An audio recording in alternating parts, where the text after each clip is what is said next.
今年史上最大的空难啊，差点发生，真的就差这一点。大家好，欢迎回到宋时新语啊，在我们持续关注印度航空AI171空难那个沉重的谜团的同时，另外一起险些发生的重大事故征候啊，以一种更为惊心动魄的方式揭开了航空安全的另一面。它没有坠毁，没有伤亡，甚至在官方的记录中啊，你都很难找到它的踪迹。但是它背后暴露出的问题，可能比另一场发生的空难啊更加令人不寒而栗。2025年7月7号啊，在俄罗斯西伯利亚上空啊，一架满载旅客的中国国际航空 A350客机，在万米高空做出了一个匪夷所思的致命动作。那它像一个被唤醒的幽灵啊，悍然的就脱离了既定的安全轨道，笔直的扑向了另外一架满载货物的波音767。今天啊，我们就化身空中交通侦探啊，通过一份在网络上流传长达6分钟的这个驾驶舱和地面管制录音呢，来复盘这个事件的每一个细节。我们会一起解剖一次完美的这种擦肩而过背后啊，令人后怕的真相。首先呢，我们把时钟拨回那个看似平常的早晨。事件的主角是两架现代化的宽体客机。第一位，中国国际航空的 CA967航班，是由一架机龄年轻的空中客车 A350-900执行，从上海浦东机场起飞，目的地是意大利的米兰。A350那被誉为是当今最先进、最高效的客机之一，代表着现代民航科技的这个顶峰。另外一位主角是顺丰航空的128航班，呼号叫顺丰128，它是一架身经百战的波音767-300货机承担的连接欧亚大陆的这么一个物流的重任。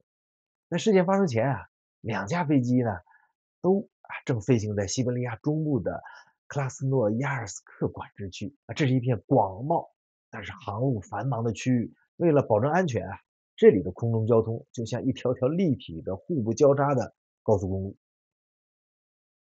那这里我们需要科普一个至关重要的小概念就是叫缩小垂直间隔 RVSM（Reduced Vertical Separation Minimum）。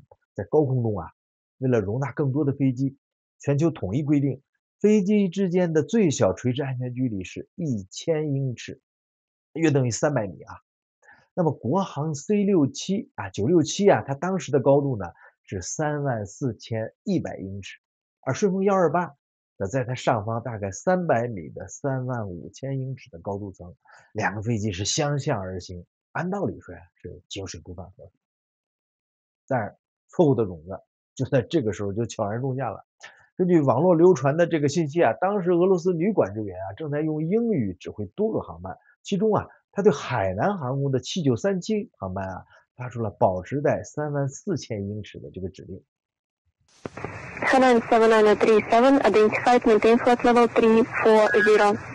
那根据事后分析国航 CA967的驾驶舱内可能就是因为这条针对海南航空的指令引发了混乱。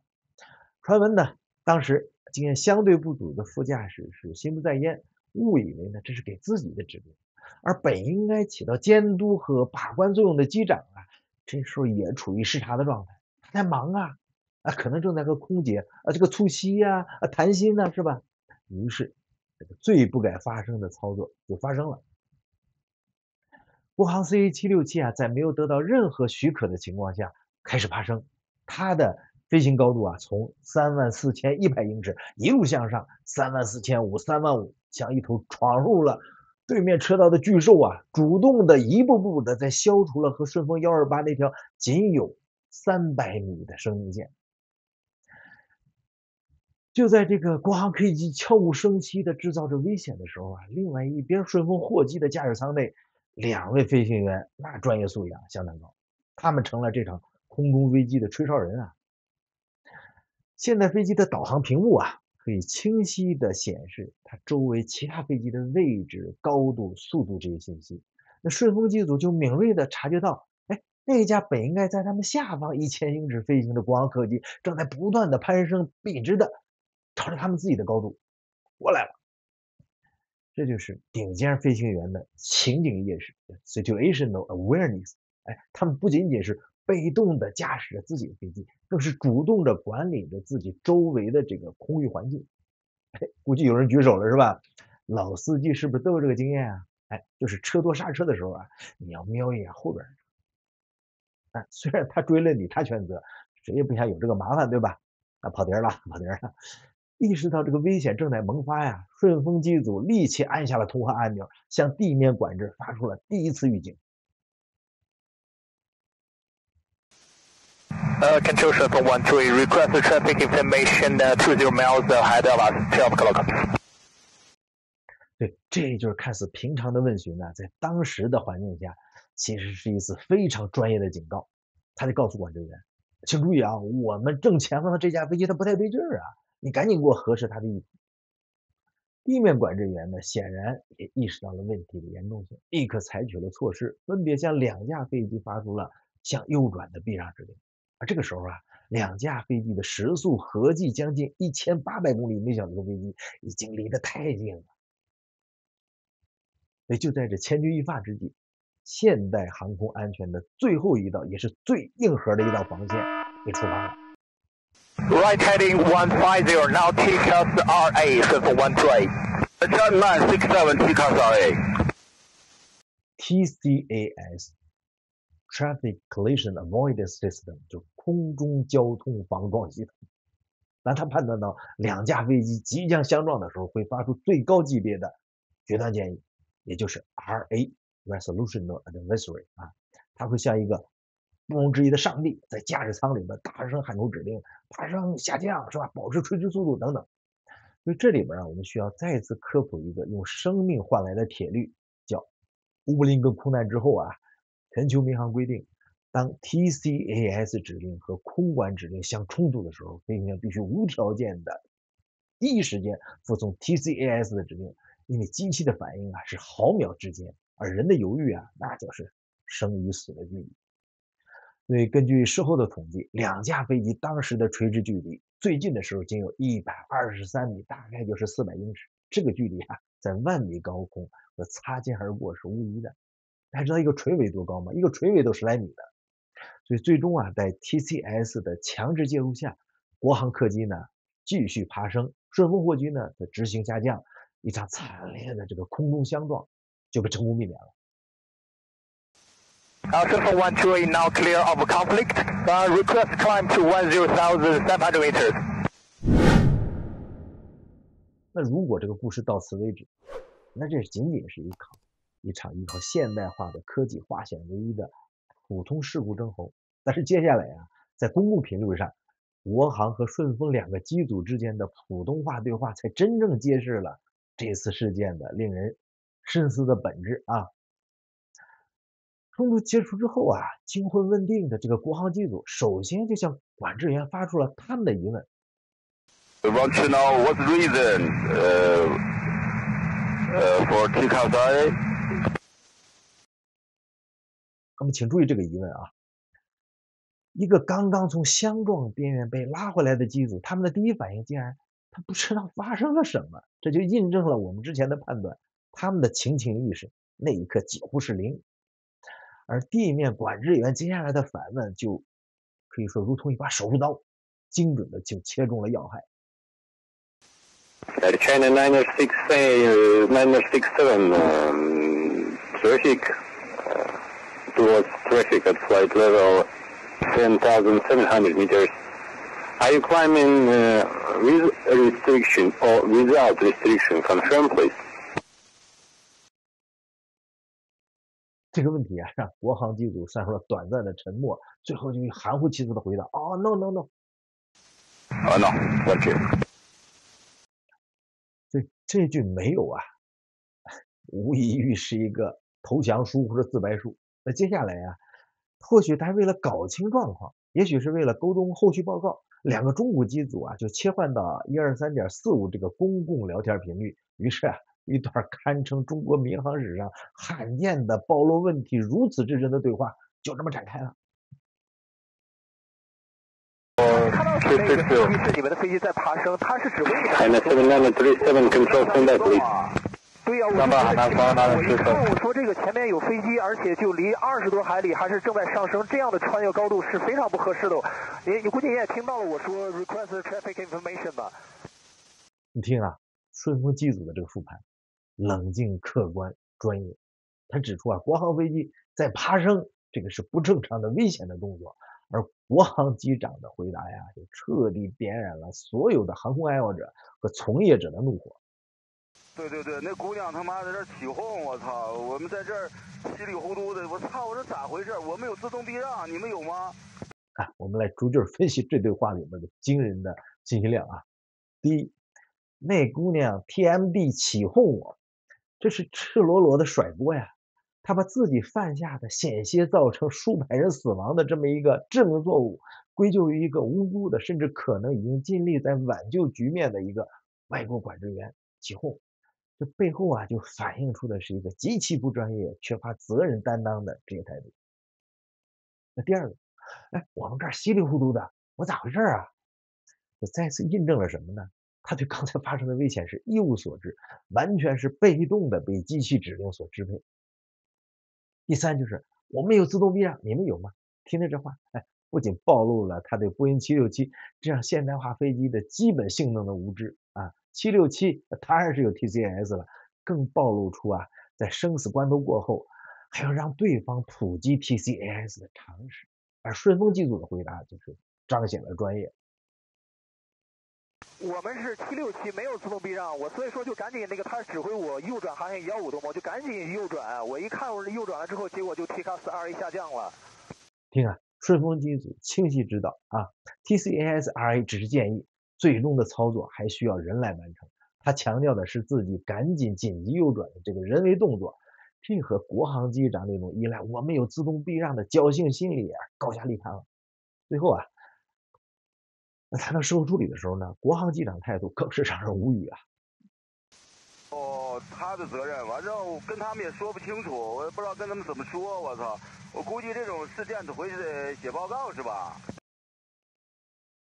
所以至此啊，一个在纪律、意识、责任态度上面是全面崩塌的机长形象，为他自己的话语啊勾勒的是淋漓尽致。那我们不禁要问啊，一个能犯下如此低级错误，事后还理直气壮甩锅的飞行员，他当初究竟是如何坐上这架先进的 A350的左座啊，成了一名机长的？所以这就触及到了一个更深层次的、一个更敏感的话题，一个飞行员的价值和养成。这部分我们刚刚在昨天印度空难里边详细的介绍过，不过我们这还是要再啰嗦一下啊。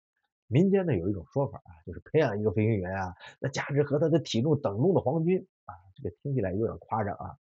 把一个零基础的年轻人培养成能驾驶大型客机的状态啊，他的经济总成本保守估计是在20万美元以上。这个背后呢，是航空公司巨大的这个前期投入和贯穿他整个职业生涯的每半年一次的严格复训。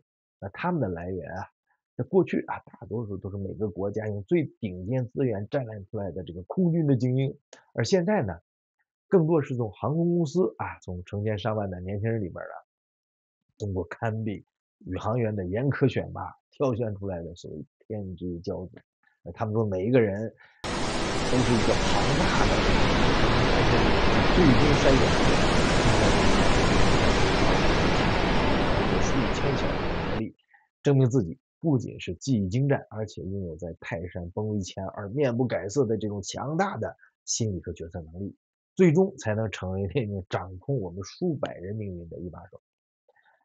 所以也就是因为这份价值和信任如此巨大啊，当它可能从内部崩塌的时候啊，才显得如此的这种触目惊心。